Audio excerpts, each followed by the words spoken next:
Buonasera, bentrovati a Storie, 24° canto, ultimo appuntamento con l'Odissea che giunge così alla sua gran finale, alla sua fine.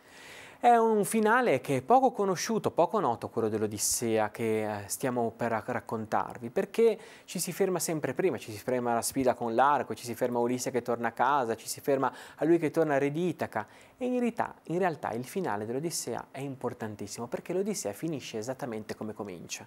E come comincia l'Odissea? L'Odissea comincia con Telemaco che cerca suo padre dopo tanti anni che è assente da casa. E come finisce l'Odissea? In un modo sorprendente, finisce con Ulisse che ritrova suo padre.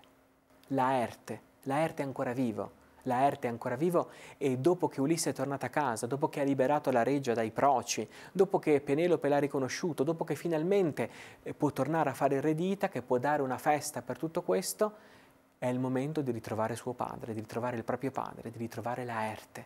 È un abbraccio infinito quello tra Laerte e Ulisse. E insieme Laerte, Ulisse e Telemaco cercano di far fronte alla rivolta che si sta dilaniando nella città, perché i parenti dei proci che sono stati uccisi da Ulisse, i parenti dei proci vogliono vendetta.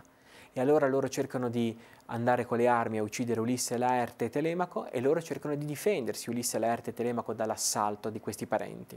Ed è qui che interviene per volere di Zeus la dea Atena, che dice basta, la guerra è finita. La guerra è durata fin troppi anni, la guerra che avevate nel vostro cuore, la guerra che vi ha tenuto lontano da casa, è durata fin troppo tempo.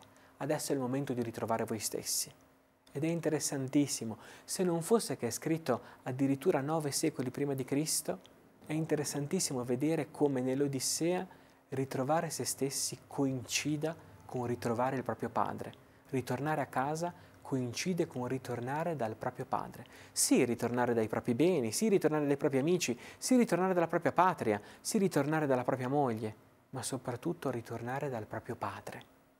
L'uomo ritrova se stesso quando riconosce e ritrova la sua capacità di essere figlio. Sembra un messaggio veramente avveniristico per essere lanciato così tanti secoli prima di Cristo. Eppure è la chiusa dell'Odissea, il grande epos omerico costruito da Omero a partire dall'Iliade, con quell'ira che aveva dato inizio a tutto questo ciclo, si chiude con il ritrovo del padre, come a dire che non c'è rabbia, non c'è aggressività, non c'è dolore che non porti dentro la domanda di rivedere il volto del padre, di un padre che ci ama, di un padre che ci aspetta, di un padre che ci vuole. È la grandezza dell'epica classica, dell'Iliade e dell'Odissea, modelli che non saranno mai più riproducibili, ma che in qualche modo fondano la nostra civiltà. Per questo ci abbiamo dedicato tanto e tanto tempo, ma adesso è il momento di lasciare Omero e di andare a vedere quello che viene chiamato Omero minore, quelle altre opere che sono attribuite ad Omero ma che di Omero non sono, e che hanno tentato di raccontare il sequel, il prequel, quello che c'è in mezzo tra l'Iliade e l'Odissea. È interessantissimo, lo scopriremo da domani qui a Storie, salutando Omero e ringraziandolo per averci accompagnato in questo viaggio nell'Iliade dell'Odissea, che è un viaggio dentro l'anima.